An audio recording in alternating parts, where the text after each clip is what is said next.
بسم اللہ الرحمن الرحیم۔ اللہ تبارک و تعالیٰ کے پاکیزہ نام سے آغاز کرتے ہیں جو بہت مہربان نہایت رحم والا ہے۔ درس بخاری کا سلسلہ کتاب الاعتکاف تک پہنچا تھا اور پچھلے پروگرام میں 2028 نمبر حدیث پاک آپ کی خدمت میں ذکر کی تھی۔ ہماری والدہ سیدہ عائشہ صدیقہ رضی اللہ تعالیٰ عنہا اس کے راویہ ہیں۔ یہ بیان کرتی ہیں کہ نبی کریم صلی اللہ علیہ وسلم جب مسجد میں معتکف تھے تو آپ اپنا سر اقدس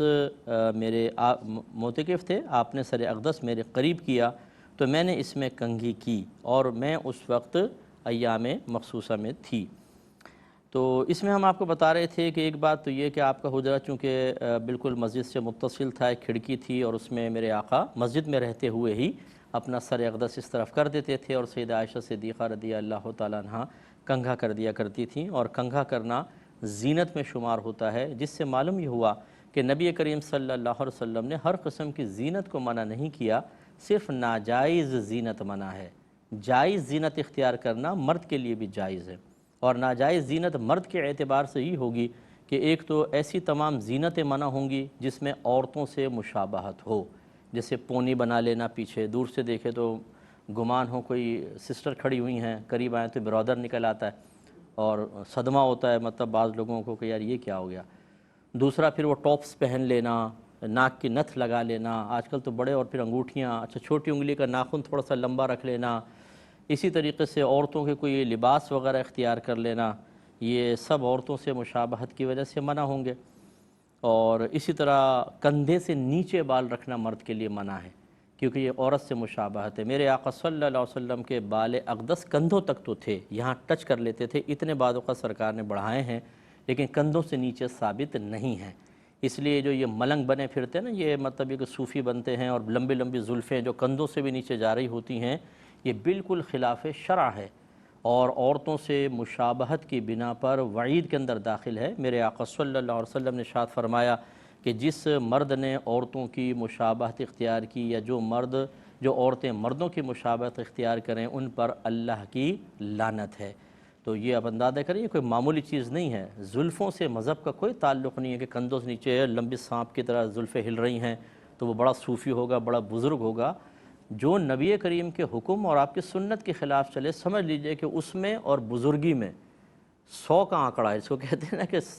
ٹکراؤ ہے۔ کبھی ہو ہی نہیں سکتا کہ جو نبی کریم کے حکم کو ٹالے اور آپ کی سنت کے خلاف چلے اور بزرگ ہو جائے۔ وہ آپ کی نگاہوں میں بزرگ ہو سکتا ہے، وہ مخلوق کی نگاہوں میں ہو سکتا ہے، وہ اللہ اس کے رسول کی بارگاہ میں بزرگ نہیں ہو سکتا۔ دوسری جو ممنوع زینت ہے وہ غیر قوموں کے ساتھ مشابہت، یعنی ایسی کوئی زینت اختیار کرنا کہ اس کو دیکھیں تو فوراً ذہن غیر قوم کی طرف چلی جائے، کفار کی طرف، مشرکین کی طرف چلی جائے، اہل کتاب کی طرف چلی جائے، نگاہ چلی جائے، آپ کا ذہن چلا جائے، ایسی زینتیں بھی منع ہوتی ہیں۔ یوں ہی یہ زینت بھی منع ہے کہ جو اپنے آپ کو انسان نمایاں کرنے کے لیے کرے، جس کو اگر لباس میں ہو تو اس کو لباس شہرت کہا گیا، جیسے بہت ہی رنگ برنگا قسم کا لباس پہننا، خصوصاً دینی طبقے کے حوالے سے میں عرض کر رہا ہوں کہ نکلے روڈ پر تو لوگ مڑ مڑ کر دیکھیں کہ بھئی کون ہے، پتہ نہیں کوئی بزرگ لگتا ہے، اس طرح کا یعنی عجیب و غریب لباس اختیار کرنا، اور دل میں خواہش یہی ہو کہ لوگ مجھے دیکھیں اور اس کے ذریعے میری بزرگی کا اعتراف کریں، اسے لباس شہرت کہتے ہیں، یہ بھی منع ہوتا ہے۔ اور اسی طریقے سے ہمارے عرف میں جس زینت کو برا سمجھا جاتا ہے وہ تمام بھی منع ہوں گی۔ تو خلاصہ کلام یہ ہے کہ زینت مطلقاً منع نہیں ہے، لیکن ان چیزوں کا تھوڑا سا خیال کر لیا جائے۔ تو نبی کریم صلی اللہ علیہ وسلم نے زینت اختیار کرنے کی اجازت دی ہے۔ اب آپ دیکھیے، میں نے ایک حدیث تو آپ کو پچھلے پروگرام میں عرض کی تھی، وہ صحابی بال بکھیر کر آئے تھے، ایسے ایک صحابی تشریف فرما تھے، مفلوق الحال سے نظر آ رہے تھے، بڑے جسم، لباس بھی بڑا معمولی سا، اور کوئی اللہ کی نعمت کا اثر ان پہ نظر نہیں آ رہا تھا۔ تو رحمت کونین صلی اللہ علیہ وسلم نے ارشاد فرمایا کہ آپ کے پاس کچھ مال ہے؟ عرض کی کہ اللہ کا بڑا کرم ہے یا رسول اللہ، ہر طرح کا مال ہے، مویشی ہیں، باغات ہیں، اور دراہیم ہیں، دنانیر ہیں۔ تو رحمت کونین صلی اللہ علیہ وسلم نے فرمایا تو پھر اللہ کی نعمت کا اثر تجھ پر ظاہر ہونا چاہیے۔ تو آپ اندازہ کریں کہ اچھا لباس پہننا، اللہ نے اگر آپ کو پیسہ دیا ہے، نعمت دی ہے، تو تکبر اور اسراف، فضول خرچی، دو چیزیں نہ ہوں، اگر آپ اللہ کی نعمت کے اعتراف کے لیے، اس کے اظہار کے لیے کچھ اختیار کرتے ہیں، بالکل منع نہیں ہے، جائز طریقے سے ہونا چاہیے، منع نہیں ہے۔ تو یہ ایک چیز ذرا ذہن میں رکھیں۔ اس کے علاوہ پھر سیدہ عائشہ صدیقہ رضی اللہ تعالی عنہا کا یہ فرمانا کہ میں ایام مخصوصہ میں تھی، اس کا مطلب یہ ہوا کہ اگر کوئی فرض کر لیں بہنوں پر حالت حیض طاری ہو تو ان کے اوپر ایک ناپاکی کی حالت تو طاری ہوتی ہے، شریعت انہیں ناپاک کہتی ہے، عورت خود بھی اپنے آپ کو کہتی ہے اس وقت میں ناپاکی کی حالت میں ہوں، لیکن یہ وہ ناپاکی نہیں ہے جو چھٹ کر کسی چیز کو لگ جائے، کیونکہ ناپاکی دو طرح کی ہوتی ہے، ایک وہ جس کو آپ دیکھ سکیں، جسے آپ چھو سکیں، جس کی کوئی اسمیل وغیرہ ہو، جس سے پیشاب ہے، ایک ناپاکی ایسی ہے نہ اسے دیکھ سکتے ہیں، نہ اس کی کوئی اسمیل ہے، نہ آپ اس کو چھو سکتے ہیں، بس شریعت کہتی ہے ناپاکی ہے مان لو، ہم کہتے ہیں جی مان لیا، جیسے بے وضو پن، حالت جنابت، حالت حیض و نفاس، اس میں کیا کوئی علامت ہوتی ہے بے وضو کے ہاتھ پہ یوں کریں تو کالا ہو جائے اور باوضو کے کریں تو وائٹ ہو جائے؟ ایسا تو نہیں ہے۔ اس کا مطلب یہ ہوا کہ یہ نجاستیں ایسی ہیں کہ جو نظر نہیں آتی، لیکن شریعت نے اس پہ ناپاکی کا حکم ارشاد فرمایا ہے۔ جو نظر آتی ہیں انہیں نجاست حقیقیہ کہتے ہیں، اور جو اس طرح کی ہوتی ہیں انہیں نجاست حکمیہ کہا جاتا ہے۔ یہ نجاست حکمیہ یاد رکھیں چھٹ کر کہیں نہیں لگتی ہیں، لہٰذا اگر فرض کر لیں میں تو الحمدللہ باوضو ہوں، کہ اگر کوئی بے وضو ہو اور یوں ہاتھ پھیر دے تو یہ کوئی ایسا نہیں ہے کہ اتنی جگہ جو ہے وہ خراب ہو جائے گی، بے وضو پن اس میں چلا جائے گا، یا کوئی حالت جنابت میں ہو اور وہ ہاتھ لگا دے کسی چیز کو تو وہ چیز ناپاک ہو جائے گی۔ اور اسی طرح ہماری خواتین جو ہیں، بہنیں ہیں، یہ کچن میں روٹی بنا رہی ہیں، کھانا بنا رہی ہیں، کپڑے دھو رہی ہیں، صفائی کر رہی ہیں، اس سے ان کی ناپاکی چھٹ کے کوئی لگتی ہے؟ یہ یہود تھے، یہود کے ہوتا تھا کہ جب ان کی عورتوں کو حیض آتا تو یہ ان کو کمروں کے اندر بند کر دیا کرتے تھے اور چھوت سمجھتے تھے اور گمان کرتے تھے کہ جس چیز کو ہاتھ لگائیں گی وہ ناپاک ہو جائے گی۔ ہمارے مسلمان قرآن، تعلیم نبوی صلی اللہ علیہ وسلم حاصل کرنے کے باوجود جہالت میں ایسے غرق ہیں کہ مجھے تو ایسے ایسے مسائل پتہ چلتے ہیں کہ میں سر پکڑ کے بیٹھ جاتا ہوں کہ یار یہ ابھی بھی ہمارے ہاں اتنی جہالت ہے، اتنی جہالت ہے۔ یعنی عورتوں کو اسی طرح چھوت بنایا ہوا ہے بعض جگہ کہ نہیں نہیں کسی چیز کو ہاتھ نہ لگاؤ، یہ خراب ہو جائے گا، یہ ہو جائے گی، وہ ہو جائے گی۔ تو یہ بالکل غلط چیز ہوتی ہے، اور بلکہ یہاں تک کرتے ہیں کہ اگر جس بستر پہ وہ سوئی ہے بعد میں اس چادر تک کو، چاہے اس پہ کوئی گندگی لگی یا نہیں لگی، اس چادر کو بھی دھو، کیونکہ اس پر ایک حائض عورت لیٹی تھی۔ بھائی خدا کا خوف کرو۔ یہ مطلب اب یہ دیکھیں، یہ ہے دلیل، میرے آقا صلی اللہ علیہ وسلم حالت اعتکاف میں ہیں، مسجد میں ہیں، اور ہماری والدہ کنگھا کر رہی ہیں، اور لازم بات ہے کہ سر پہ ہاتھ بھی ٹچ ہو رہا ہے۔ یہ ہمارا مذہب سکھا رہا ہے، یہ ہمارے نبی کریم سکھا رہے ہیں کہ ان ایام میں کوئی بہن ایسی ناپاک نہیں ہو جاتی کہ جس چیز کو چھوئے اس میں بھی گندگی سرایت کر جائے۔ اسی لیے اگر جنبی شخص فرض کر لیں کوئی حالت جنابت میں ہے، یا کوئی بہن حالت حیض میں، اور فرض کر لیں کہ جس کپڑے پہنے ہوئے ہیں اور پسینہ آیا اور وہ پسینے سے کپڑے تر ہوئے،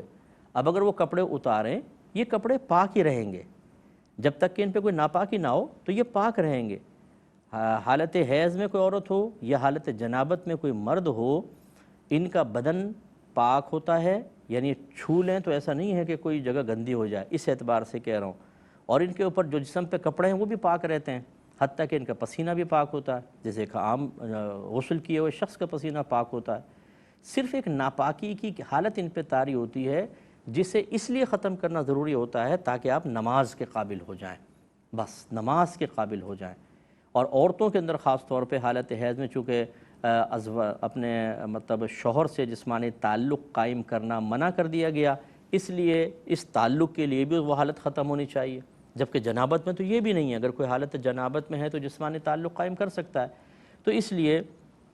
دین کو سیکھنے کی ضرورت ہے۔ اس لیے بہرحال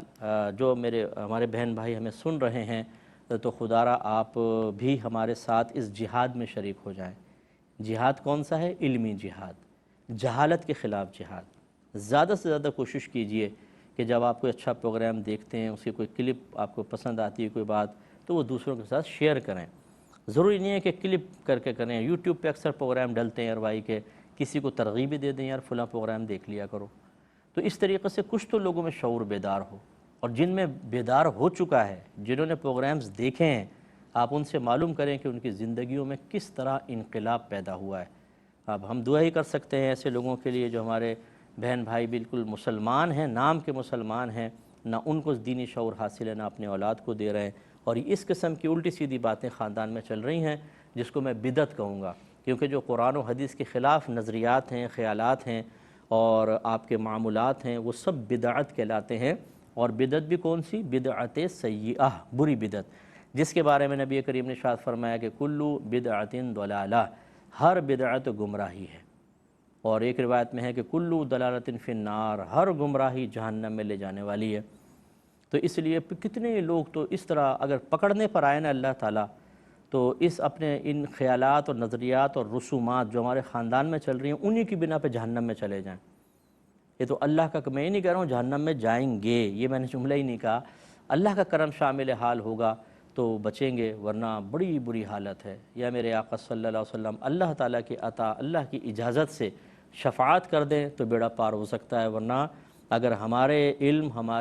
ہمارے عمل، خصوصاً اس دور کی بات کر رہا ہوں، اس کے مطابق اگر حساب کتاب ہو جائے تو ہمارے مسلمانوں کی اکثریت تباہ ہو جائے گی۔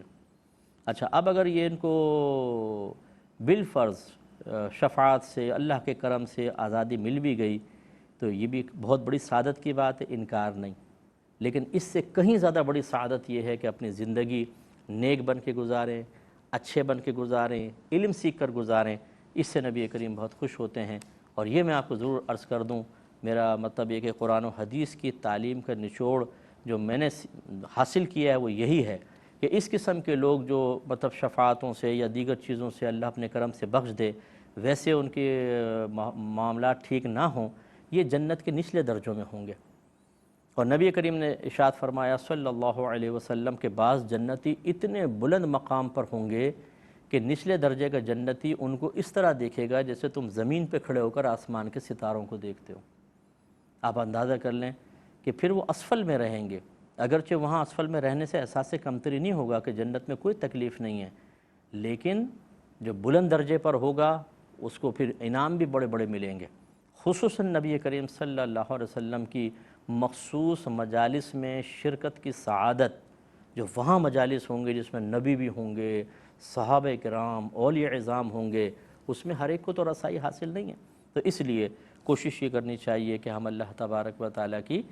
صحیح طریقے سے عبادت کریں، اور وہ علم کے بغیر ممکن نہیں۔ اپنے گھر کے رسومات، معمولات، اپنے نظریات، اپنے عقائد تعلیم شرع کے موافق کریں، اور وہ تعلیم شرع سیکھے بغیر نہیں ہو سکتے، اس لیے علم ضرور سیکھا جائے۔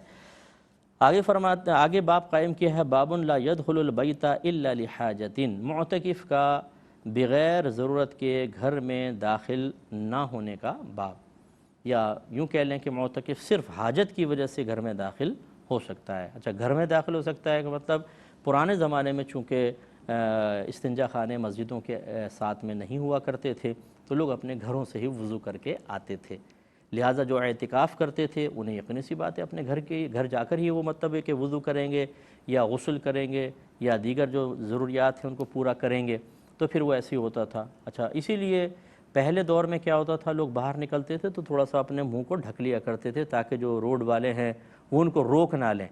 وہ ان کو پتہ ہو کہ یار یہ اعتکاف سے ہے اور یہ بیچارہ ذرا وضو وغیرہ کرنے جا رہا ہے۔ اب ہمارے ہاں مسجدوں کے اندر اعتکاف ہو رہا ہے، وضو خانے وہیں بنے ہوئے ہیں، استنجا خانے وہیں ہیں، اصل تو پیچھے پتہ ہی نہیں کہ کیوں منہ میں ڈھانٹا باندھ کے پھر جا رہے ہیں واش روم کی لائن میں لگے ہوئے ہیں۔ چلو اب تو کرونا وائرس کی وجہ سے، اس سے پہلے کی بات میں عرض کر رہا ہوں، وہ سمجھتے ہیں شاید معتکف کے لیے لازم ہوتا ہے کہ منہ اچھی طرح ڈھک کر نکلے باہر۔ ارے بھائی، یہ پہلے دور کے اعتبار سے تھا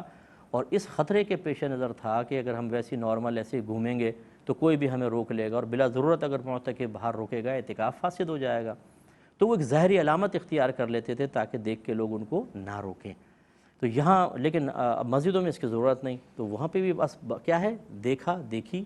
اس نے کہا اس نے کہا، اس سے معلوم کیا اس سے معلوم کیا، یہ نہیں سیکھنے کی کوشش کرتے کہ یہ جو ایک عمل آدمی کر رہا ہے یہ دین کا حصہ ہے کہ نہیں، سنت کے مطابق ہے کہ نہیں، یا اس کے خلاف جا رہا ہے۔ معلومات تو کرے آدمی، نہیں، اختیار کر لیں گے۔ اگر آپ حج عمرے پر گئے ہوں تو آپ نے بڑے تماشے دیکھے ہوں گے، وہاں پر جو جیسا کر رہا ہوتا ہے نا لوگ اس کو دیکھ دیکھ کے کرنا شروع کر دیں گے۔ اگر ایک گزرتے کعبۃ اللہ کی طرف یوں ہاتھ ہلائے گا تو 4-5 اس کو دیکھ کے ہاتھ ہلا دیں گے کہ بھئی صحیح کر رہا ہوگا۔ بھائی معلوم کریں نا یہ صحیح کر رہا ہے یا خلاف سنت کام کر رہا ہے۔ وہ نہیں کرتے ہیں۔ اللہ تعالیٰ رحم فرمائے ہماری حالتوں پر۔ تو معتکف کا بغیر شرعی یا طبی ضرورت کے گھر میں داخل نہ ہونے کا باب۔ سیدہ عائشہ صدیقہ رضی اللہ تعالیٰ عنہا اس کی راویہ ہیں، وہ کہتی ہیں کہ رسول اللہ صلی اللہ علیہ وسلم میرے پاس اپنا سر داخل کرتے، میرے پاس یعنی حجرے میں داخل کرتے، اور آپ مسجد میں ہوتے تھے، پس میں آپ کے سر میں کنگھی کرتی، اور آپ جب معتکف ہوتے تھے تو بغیر کسی حاجت کے گھر میں داخل نہیں ہوتے تھے۔ اب وہ حاجت کیا ہے؟ وہ طبعی بھی ہو سکتی ہے، وہ شرعی حاجت بھی ہو سکتی ہے۔ طبعی حاجت جیسے مثال کے طور پہ پیشاب وغیرہ کرنا ہے، شرعی حاجت کے اندر یہ چیز آ جاتی ہے کہ جیسے غسل واجب ہو گیا مسجد کے اندر تو غسل کرنے چلے گئے، اور نبی کریم نے تو نفلی یعنی غسل کے بھی اجازت دی جمعے کے لیے خاص طور پر، وہ آگے آئے گی بحث، وہ انشاءاللہ ذکر کریں گے۔ تو یوں طبعی حاجت کے لیے جا سکتے ہیں۔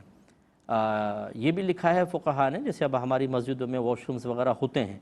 لیکن کسی جگہ فرض کر لیں کہ کوئی واش روم بہت ہی گندے ہیں، غلیظ ہیں، اور کوئی ہے نفاست پسند اور اس کی طبیعت نہیں چاہتی وہاں جانے کے لیے، تو وہ معتکف قریب ترین کوئی گھر اگر ہے، قریب ترین، اس میں جا کر مطلب وہاں پہ جا سکتا ہے اس کی حاجت کے لیے۔ اور فرض کر لیں قریب ترین کوئی بھی نہیں ہے، اس کا گھر تھوڑا فاصلے پہ، تو گھر تک بھی جا سکتا ہے، ڈھاٹا وغیرہ باندھ کے چلا جائے، جیسی حاجت پوری ہو فوراً اپنے مسجد میں واپس آ جائے۔ تو یہ چیزیں کیا ہے؟ سیکھنے سے آتی ہیں، اور یہ سیکھے بھی اس سے کہ جو مطلب آپ کو صحیح بات سکھا سکے۔ میں اکثر وہ مذاقاً کہتا ہوں، یہ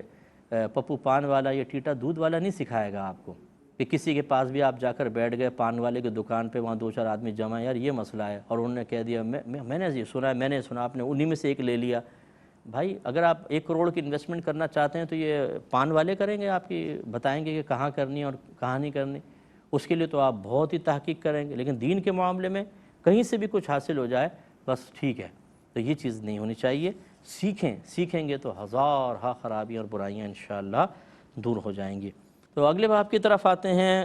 باب قائم کیا ہے باب غسل المعتکفی، یعنی معتکف کے غسل کرنے کا باب۔ سیدہ عائشہ صدیقہ رضی اللہ تعالی عنہا اس کے راویہ ہیں،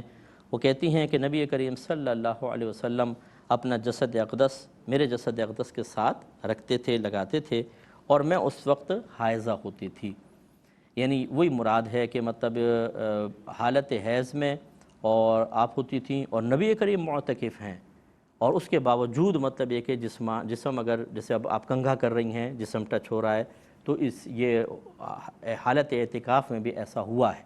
اچھا، علماء یہ فرماتے ہیں کہ حالت اعتکاف میں کوئی ایسا کام نہیں کرنا چاہیے، نہیں زوجہ سے قریب ہونا یا وہ جس سے شہوت پیدا ہو منع ہے۔ معلوم یہ ہوا کہ یہ بغیر مطلب ایسے کسی اس کے تھا، اور نبی کریم صلی اللہ علیہ وسلم نے جواز امت کے لیے یہ معاملات کیے بھی ہیں اور بیان کیے گئے ہیں۔ تو یہ مطلب یہ کہ ان سے بڑے شرعی مسئلے نکلتے ہیں اصل میں۔ یہ باتیں جو ہیں ان کو ہم بڑے محتاط انداز سے اور بہت ہی ایسے انداز سے کہ بچیاں بھی سن رہی ہوتی ہیں، سب ہوتے ہیں، لیکن یہ چیزیں سیکھنے والی ہوتی ہیں، اور ہمارا مذہب ہمیں شرعی مسائل کے سکھانے میں حکم دیتا ہے کہ ہم اس میں شرم نہ کریں، ورنہ بہت سارے شرم کی وجہ سے مسئلے سیکھنے سے رہ جاتے ہیں۔ اللہ تعالیٰ سمجھنے کی توفیق عطا فرمائے، آمین۔ وآخر دعوانا ان الحمد للہ رب العالمین۔